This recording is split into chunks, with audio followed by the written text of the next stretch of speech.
Good afternoon and welcome to the Midday News. Here's what we have in the bulletin. Family of 3 brutally murdered in St. Catherine community. Opposition laments state of downtown Kingston. And in sports, changes made to Reggae Boys squad for upcoming Nations League matches. I'm Kalisha Williams, and here are the details. Tragedy in Waterloo, St. Catherine this afternoon after 3 members from one family were found dead. One of the victims was a 16-year-old student from the Innswood High School. We have more in this report. Death and despair gripped Waterloo, St. Catherine early Tuesday morning. Investigators fresh on the scene of a major killing in the community. Inside this house, the bodies of a pregnant woman, her husband, and their 16-year-old son were found covered in blood with several gunshot wounds. So what we know so far, that sometime after 3 today, citizens reportedly hearing explosions in the area. And they made some checks sometime after 5 where they saw the bodies of 3 individuals from their community and alerted the police. It appears the house was ransacked. The victim's hands were also tied, and the pregnant woman was found with her mouth gagged, a scene which the police have described as unusual.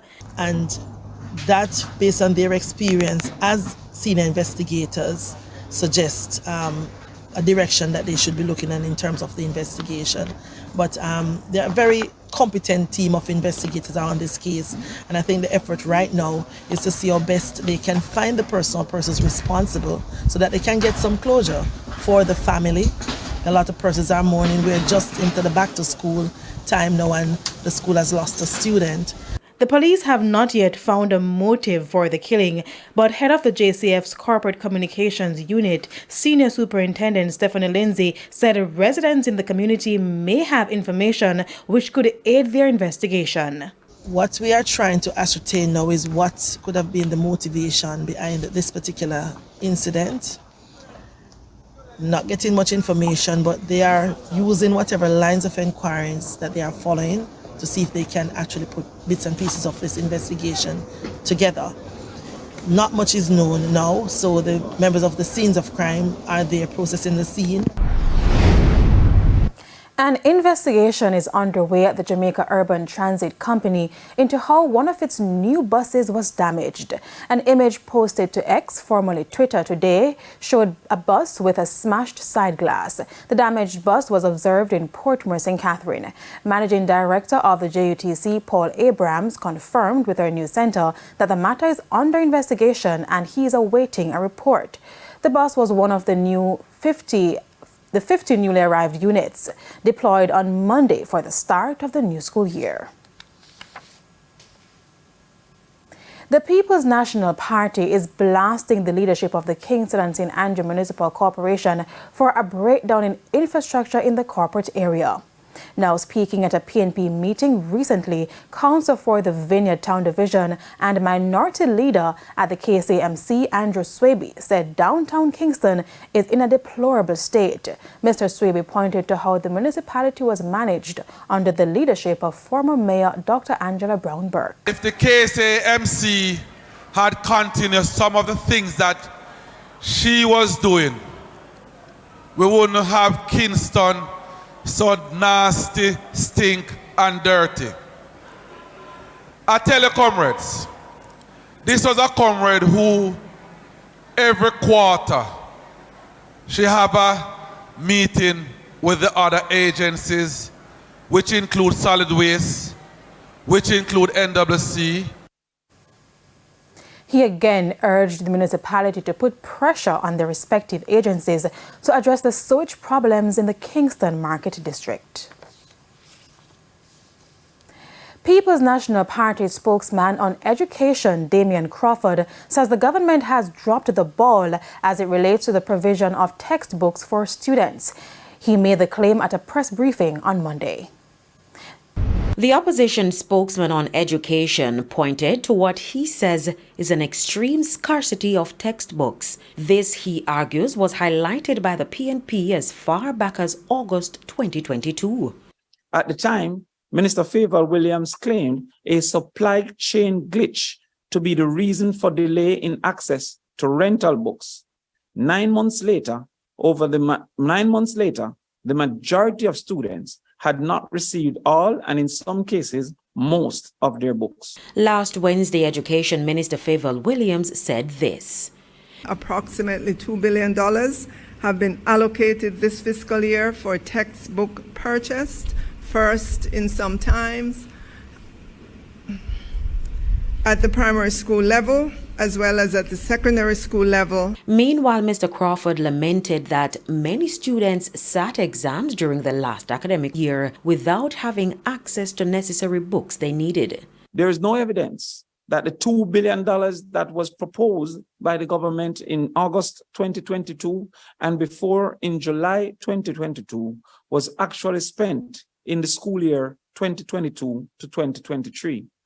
We are therefore calling upon the minister to indicate if this $2 billion announced for school year 2022-2023 is the same $2 billion that has been re-announced for the school year 2023-2024.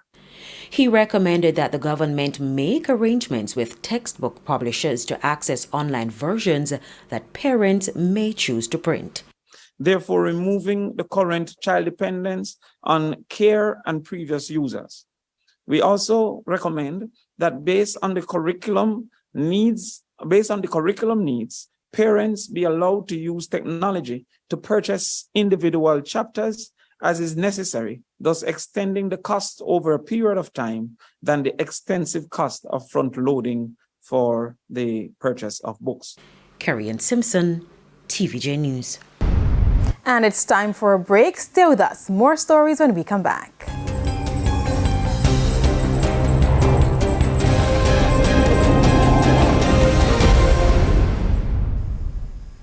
Welcome back to the Midday News, and thanks for staying with us.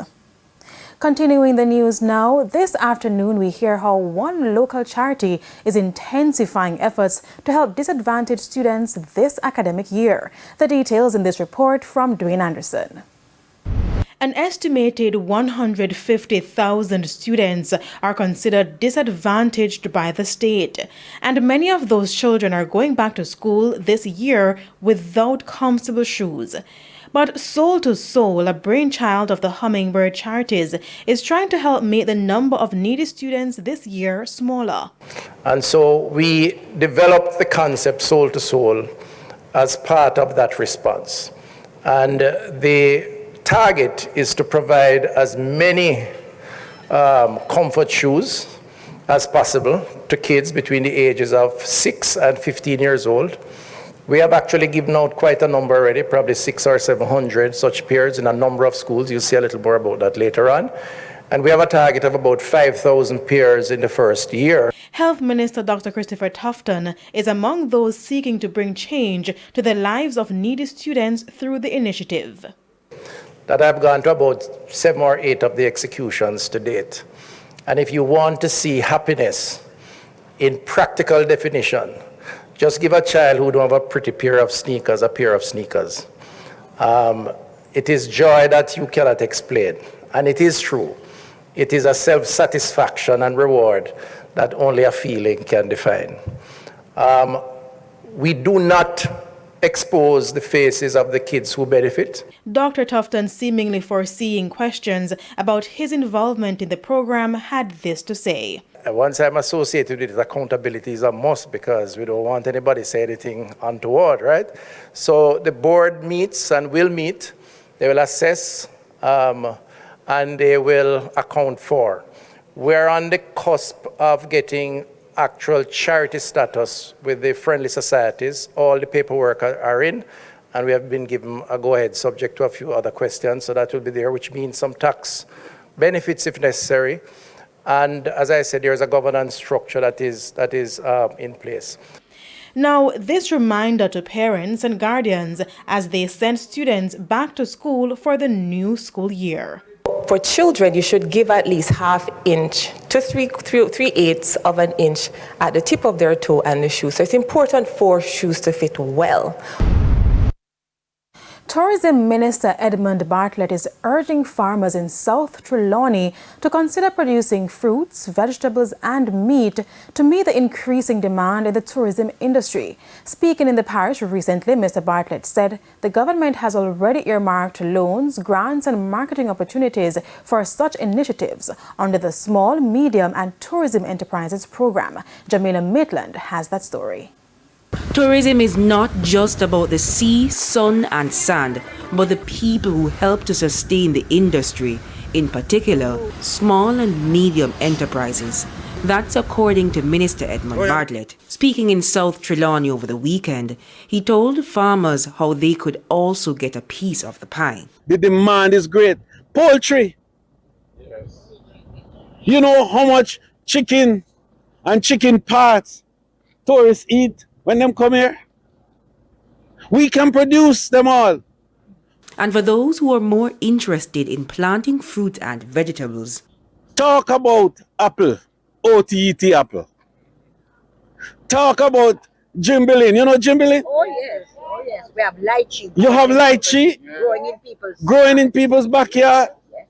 Sweet sap, sour sap, custard apple, June plum, all of those things go in to make juices and jams and nectar and salad and all kinds of mixtures that make great dessert for tourists and for Jamaicans alike who go to the hotels. Minister Bartlett said the government has already provided $1 billion to the Exim Bank to help provide loans for farmers who are interested in the so-called Small Medium Tourism Enterprises Program. And there's also an initiative with JN for small businesses, which will provide up to $5 million in loan.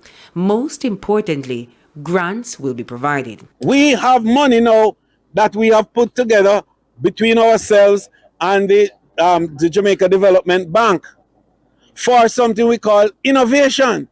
For people who want to build something, to make something, have ideas as to how it is to be done, but don't have no money to make it happen. On top of that, he says marketing opportunities will also be available to connect farmers with hotel and resort owners, among others. But to do all of that, Minister Bartlett said a training program will soon be launched in South Trelawney.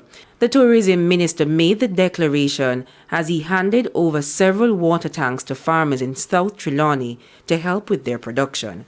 Jamaica Maitland, TVJ News. And it's now time for the Business Minute. Sterling Investments saw an 11-fold increase in profit for the 6 months ended June. For the period, the company made $83.1 million after tax, compared to $7 million for the January to June period. Sterling Investments also reported an improvement in the second quarter, with post-tax earnings coming in at $67.3 million, compared to a loss of $29 million.